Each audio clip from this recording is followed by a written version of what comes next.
Hello दोस्तों, आज की कहानी है इश्क का जादू, जिसका ये पार्ट 58 है। अगर आपको ये कहानी पसंद आती है तो प्लीज़ इसे लाइक कीजिए, शेयर कीजिए और आप इस चैनल पर नए हैं तो प्लीज़ इस चैनल को सब्सक्राइब कीजिए।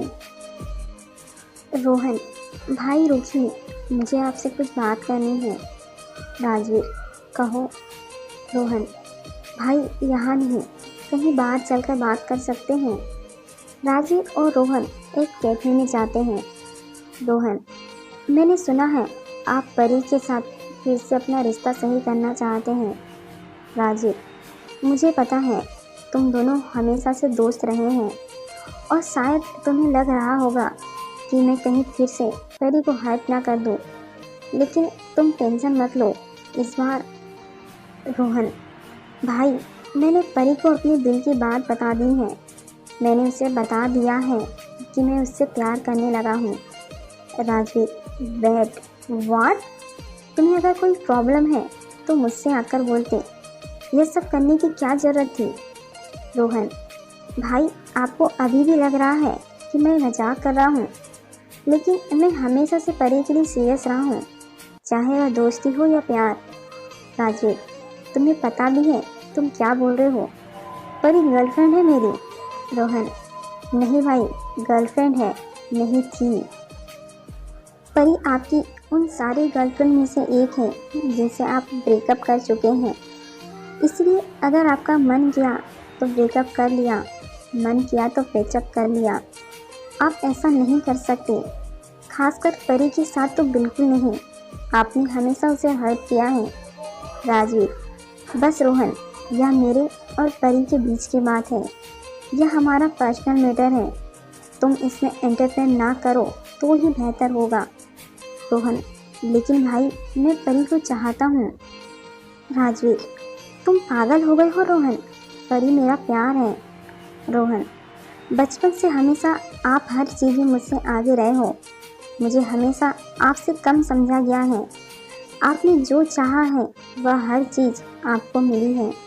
मैंने हर बार चीज़ों को जाने दिया है, लेकिन इस बार नहीं। मैं इस बार पीछे नहीं हो सकता।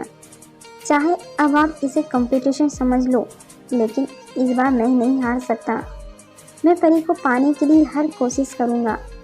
रोहन उठकर वहाँ से जाने लगता है। राजवीर, रुको रोहन, अगर तुम्हें लगता है कि परी तुम्हारी हो सकती है तो कर लो कोशिश।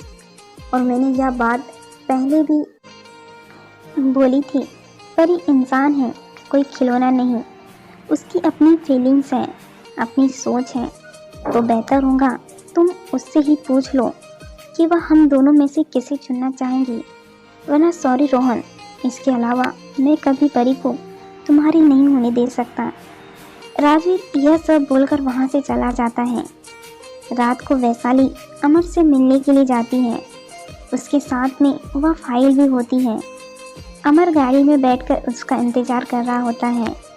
वैशाली के लिए अमर कार का गेट खोलता है। वैशाली अंदर आकर बैठ जाती है। अमर, क्या हुआ बहना, आने में देर कर दी? वैशाली, इन दिनों वीर की तबीयत थोड़ी ठीक नहीं है, इसलिए घर से बाहर निकलना थोड़ा मुश्किल होता है। यह लो वह फाइल जो मुझे निहारिका ने दी थी। मैंने पता लगाया है, यह सारी रिपोर्ट एकदम सही है। अमर वैशाली के हाथ से फाइल लेकर देखने लगता है। अमर, वाह, मज़ा आ गया बहना, मज़ा आ गया। अब हमें जल्द से जल्द राजवीर की असलियत सबके सामने लानी होगी। वैशाली, तो मतलब हम यह सब सच में करने जा रहे हैं? लेकिन भैया, आपको याद है ना, जब हम पहले भी इस बारे में पता लगा रहे थे तो वीर ने मुझे वार्निंग दी थी कि मैं राजवीर के किसी भी काम में कोई परेशानी ना खड़ी करूं। अमर, चिंता मत करो, वह सब तो वीर ने इसीलिए कहा था क्योंकि वह राजवीर को बचाना चाहते थे। हमें जितना जल्दी हो सके यह बात सबके सामने लानी होगी।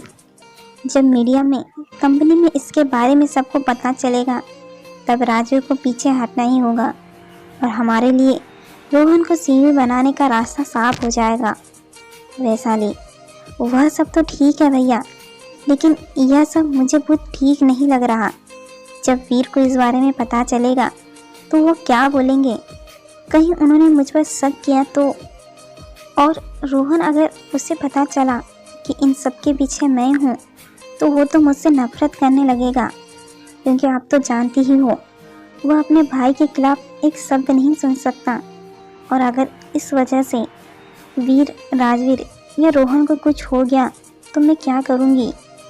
अमर, तुम कब से राजवीर की चिंता करने लग गई और वीर और रोहन को कुछ नहीं होगा।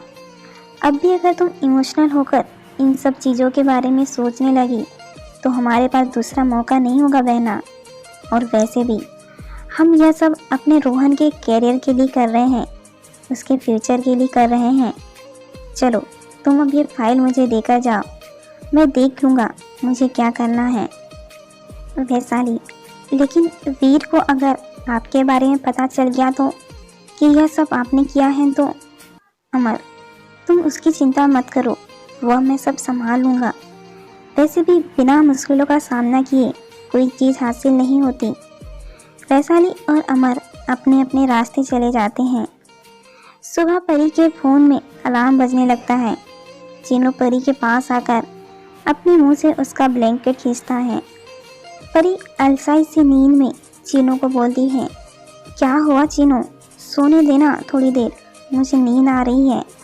चीनू, सुबह हो गई है, उठो, आज ऑफिस नहीं जाना क्या, टाइम हो गया है। परी, नहीं, आज मेरा ऑफिस जाने का मन नहीं है, मुझे सोने दो। ऐसा बोलकर परी वापस से अपना ब्लैंकेट ओढ़कर सो जाती है। चीनू फिर से परी का ब्लैंकेट खींचता है। ठीक है, सो जाओ, लेकिन कम से कम इस बाजे को बंद तो कर दो। चीनू के बार बार बोलने पर परी को उठना ही पड़ता है। परी, मुझे आज ऑफिस नहीं जाना, पता नहीं मैं रोहन का सामना कैसे करूँगी। अगर वह सामने आ गया तो क्यों बोलूँगी उससे। हे भगवान, मदद करो मेरी। परी यह सब बोल रही होती है, उसी टाइम रोहन का फ़ोन आता है। परी, यह रोहन मुझे क्यों फ़ोन कर रहा है, क्या करूँ, फ़ोन उठाऊँ या नहीं। उतनी ही देर में फ़ोन कट जाता है। फ़ोन के कटते ही परी एक चैन की सांस लेती है, लेकिन फिर रोहन दोबारा से उसे फ़ोन करता है। इस बार परी को ना चाहते हुए भी फ़ोन उठाना पड़ता है। परी, हेलो। रोहन, हेलो परी, कहाँ हो तुम अभी? परी, मैं घर पर हूँ। क्यों, क्या हुआ? रोहन, मैंने सुना कल तुम ऑफिस के बाहर के काम कर रही थी। देखो परी, मुझे पता है कल जो कुछ भी हुआ उस वजह से तुम मुझे इग्नोर कर रही हो, लेकिन मैं तुमसे वादा करता हूँ मैं कभी भी उस बारे में अपनी कोई इच्छा तुम पर ज़बरदस्ती नहीं थोपूंगा। इसलिए तुम्हें मुझे अवॉइड करने की ज़रूरत नहीं है। हम पहले की तरह नॉर्मली दोस्त बनकर रह सकते हैं ना? परी यह सुनते ही थोड़ा सा रिलैक्स होती है और उसकी बात का जवाब देती है, हाँ बिल्कुल रोहन, ठीक है, तो तुम अभी तैयार हो जाओ, मैं तुम्हें लेने आ रहा हूँ, हम दोनों ऑफिस साथ चलेंगे। परी, क्या? नहीं नहीं नहीं, तुम नहीं आ सकते। रोहन, क्या हुआ, कोई प्रॉब्लम है? परी, हाँ है ना, मेरा मतलब वह क्या है ना रोहन, कल मुझे जिस क्लाइंट से मिलने जाना था मैं जा नहीं पाई, इसलिए मैं आज ऑफिस नहीं आ सकती, तुम अकेले ऑफिस चले जाओ, ओके? रोहन, बस इतनी सी बात? कोई बात नहीं परी, हम दोनों उस क्लाइंट से मिलने साथ में चलेंगे, तुम तैयार हो जाओ, मैं तुम्हें लेने आ रहा हूँ। परी, क्या? नहीं नहीं रोहन, तुम, अरे इसने तो फ़ोन काट दिया। हे भगवान, मदद करने के लिए बोला था, फंसाने को नहीं, अब मैं क्या करूँगी। परी जल्दी से तैयार होकर नीचे भागती हुई शर्मिला के पास आती है। शर्मिला, गुड मॉर्निंग परी, तुम तैयार हो गई? अच्छा सुनो। परी, नहीं, अभी सोने का टाइम नहीं है, मैं यहाँ से जा रही हूँ, कोई भी मुझसे मिलने आए तो मना कर देना, मुझे उसके यहाँ आने से पहले ही भागना होगा, और हाँ राजवीर आए तो उसे भी मना कर देना। शर्मिला थोड़ा हिचकिचाते हुए परी को बोलती है, परी मैं दरअसल राजवीर को मना नहीं कर सकती, परी, अरे लेकिन क्यों? शर्मिला, क्योंकि राजवीर तुम्हारे पीछे ही खड़ा है। वह पिछले 1 घंटे से यहाँ नीचे तुम्हारा इंतज़ार कर रहा है। परी यह सुनते ही अपना सर पीट लेती है। राजवीर परी के पास आता है। राजवीर, हाँ तो किसे मना करने के लिए बोल रही थी तुम? परी बच्चों की तरह स्माइल करती हुई राजवीर को बोलती है, अरे राजवीर तुम यहाँ? राजवीर, मैं देख रहा हूँ तुम कल से मुझे इग्नोर कर रही हो, मुझसे मिलने से भाग रही हो, मेरे फ़ोन का जवाब नहीं दे रही हो।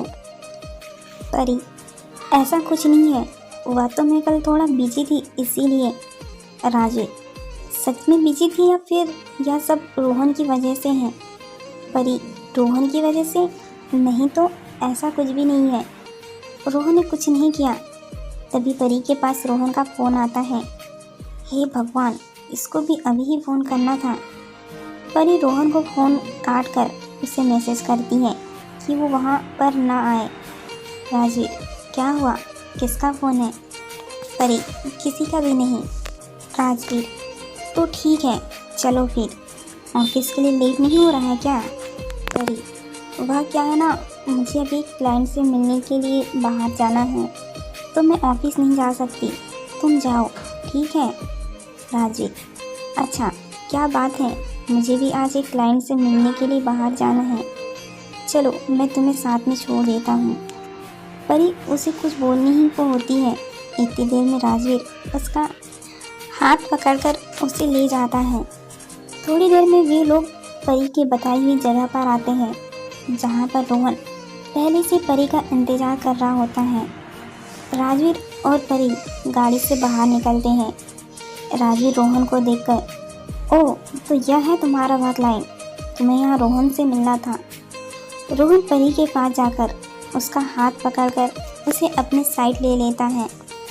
रोहन, भाई परी मेरे डिपार्टमेंट में काम करती है, मैं उसका बॉस हूँ, तो वह जब चाहे जहाँ चाहे मुझसे मिल सकती हैं।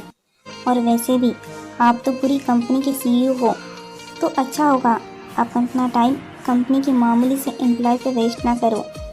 राजवीर, बिल्कुल सही कहा तुमने, मैं उस कंपनी का सीईओ हूँ जिसके अंदर तुम काम करते हो, तो तुम्हें मुझे बताने की ज़रूरत नहीं है मुझे अपने टाइम के साथ क्या करना चाहिए।